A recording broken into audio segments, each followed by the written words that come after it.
कालपर्यंत घरात हसणारी माणसं आज त्यांच्या फोटो समोर दिवा लावला जातोय. एका आईने एका दिवसात मुलगा गमावला, एका बहिणीने भाऊ गमावला, तर काही लहान मुलांच्या डोक्यावरून वडिलांचं छत्र कायमचं निघून गेलं. पुण्यातील पिंपरी चिंचवडमध्ये विषारी दारूने अक्षरशः मृत्यूचं थैमान घातलंय आणि या सगळ्या मागे उघड होत आहेत धक्कादायक आरोप. पोलिसांना हप्ता मिळतो म्हणून कारवाई होत नाही. स्थानिक महिलांचा हा संताप आता संपूर्ण महाराष्ट्र हादरवतोय. नमस्कार, मी संजना खंडारे स्वागत करते तुमचं बाई माणूस मध्ये. आणि आज मी बोलणार आहे पुण्यातील त्या भीषण दुर्घटनेबद्दल जिथे विषारी दारूमुळे आतापर्यंत 15 लोकांचा मृत्यू झालाय, तर अनेक जण मृत्यूशी झुंज देतात. पिंपरी चिंचवड मधील फुगेवाडी, दापोडी तसेच पुण्यातील काळेपडळ, हडपसर भागात ही विषारी दारू विकली गेली.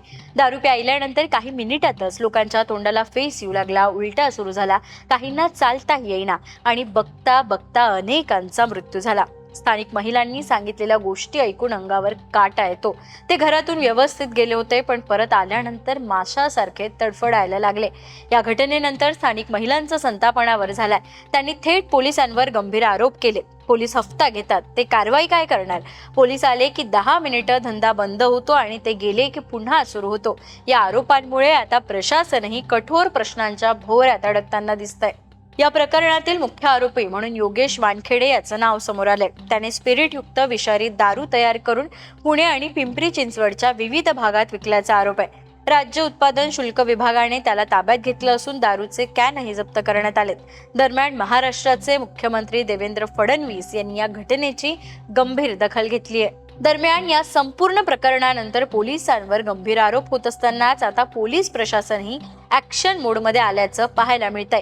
या प्रकरणाचा तपास वेगाने सुरू असून मुख्य आरोपींसह संपूर्ण साखळी शोधण्याचा प्रयत्न सुरू असल्याची माहिती पोलिसांनी दिली आहे. नेमकं पोलीस काय म्हणाले पाहूयात हा महत्वाचा बाईट. एरिया में